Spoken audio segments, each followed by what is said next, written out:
漆黒の夜、最も静寂に包まれた瞬間、すべての音に耳を澄まして。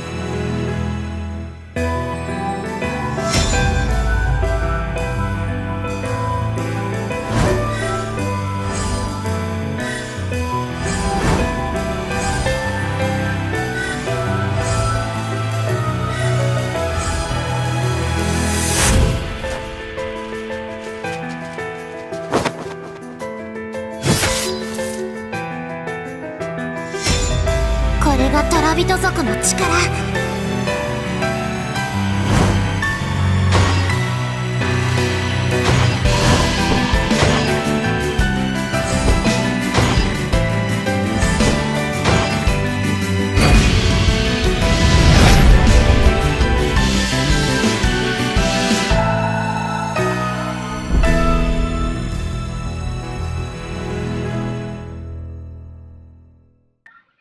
Well done to whoever made that video. Today, on 21st March 2019, is the Mercenary update for the Beast Tribe Mercenaries. I will be doing a character analysis on the 3 new Mercenaries: Yuri, Walya, and how do you pronounce that? Acha, or Acha. Let's call him Acha. Yuri, Walya, and Acha. Walya is a tier 1 supporter in Korean Browndust. She's not just tier 1, she's also the most used supporter in Korea Browndust right now. Let me tell you why she's so strong. First of all, you need to understand that Walya's skills scales off defense power instead of supporter stats. Normally, supporters are given defense or HP runes just for them to survive. However, in Walya's case, equipping her with defense runes not only helps her to survive, but it also directly affects her skills. To make things better, she already has a 10% base defense, while other supports usually have 0%. Her buffing range is a 4-grid line formation starting from the front. Let's check out her skills.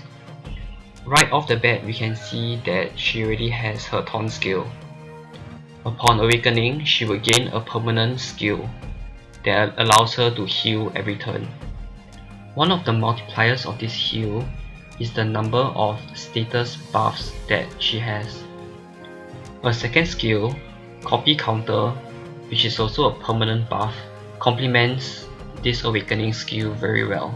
It makes Walya able to copy buffs from attackers that hit her, which increases the total amount of buffs that she has, and also increases the amount of heal she gets per turn. Plus 3 Walya will get an additional damage reduction when she activates her taunt. At plus 6, she will be able to buff allies with attack on top of crit probability. At plus 10, the multiplier will increase to 50% for crit probability and 100% for attack power increase. You must be wondering, wow, 50% crit probability, 100% attack power increase. That's crazy. But remember, I mentioned before, it scales off defense power and not support stats. But that's okay, because with strong endgame defense runes, you'll still be able to buff your allies with equally as much and still be tanky at the same time. Next we have Yuri, my bareback sweet wife waifu. Until you learn that she is 758 years old, I don't think you'll find her cute anymore. Let's watch her attacking clip again. これがトラビト族の力。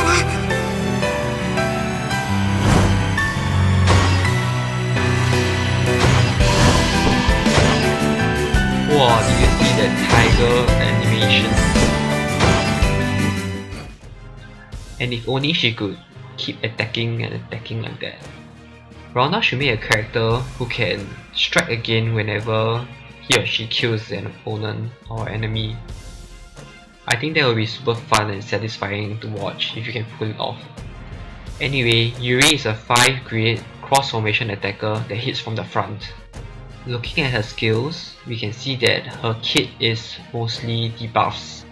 Although she can hit 5 squares, her average attack and her skill set that does not provide additional damage or fixed damage will cause her to be unable to kill off units. Upon awakening, she will be able to nullify reflective counter type skills, which is a skill that Hell uses. So all you people who are complaining, nerf Hell, nerf Hell. I guess Browndust answered your prayers by releasing this mercenary earlier than we expected. At +3, she will be able to deal additional damage on top of her stun. +6 would introduce damage reduction on her agility skill. And +9, you will lose both your wings instead of one. And you also get a bigger white tiger. I'm just kidding. All in all, Yuri is quite similar to Kaina, but they are both not that good because their reflective counter skill, although it counters Hell, but it does not remove permanent reflective counters. So units like Jin, Seto, all your bombers like Choki, Zakan, you cannot remove their counters, and so when you hit them, you will die. With her low attack, she won't be able to one-shot units, so as a warrior, she kind of fails. If you want to use her as a stunner, she's also very squishy. Because her third skill only reduces damage, but does not nullify it completely, or gives her 100% defense or something, so she will still die. Last but not least, we will introduce Acha. Acha is a single grid hitter that skips the front. His skill sets are well synergized, and that makes him a very good unit. Upon awakening, you would burn people when you punch them, but when you get hit, you reveal your really tan hands. Don't ask me why it's so tan when it's kept under a rocky shell, but it seems like his body doesn't get tan, but his hand gets tan. Maybe it's because his hand gets burned from the flames, so his attack goes up, but his defense drops. This synergizes well with his second skill. At +3, when he gets hit, you get burned even more. And at +9, if you hit him, you will really burn. So you get the idea, you hit him, you burn, you die. And I think that you cannot counter this because the buff is permanent. And the best way to use him is to pair him with a supporter that can give him taunt. Wait, who is that mercenary? I've never seen her before. Of course you have. Go and check the costume shop. She's actually John. Yup, John. Maybe the H is silent here too, so it's pronounced as Joan. In this patch, there are also 3 mercenaries that are getting revamped. They are Yijin, Helena, and Rinette. I will keep this part of the analysis really short. So for the first mercenary, Yijin, the buff he got was that his first skill now does additional damage plus burn, and he also got an immediate power up instead of having it increased by turns. And his awakening skill is now debuff immunity, which is very important for magicians. The 2 main problems of Yijin before the buff was that first, he had a slow start, which is fixed by giving him an immediate power up. The second is that he is useless against debuff immunity units, which he is still useless against debuff immunity units, even though there was an increase in additional damage and burn damage. Helena had a huge buff.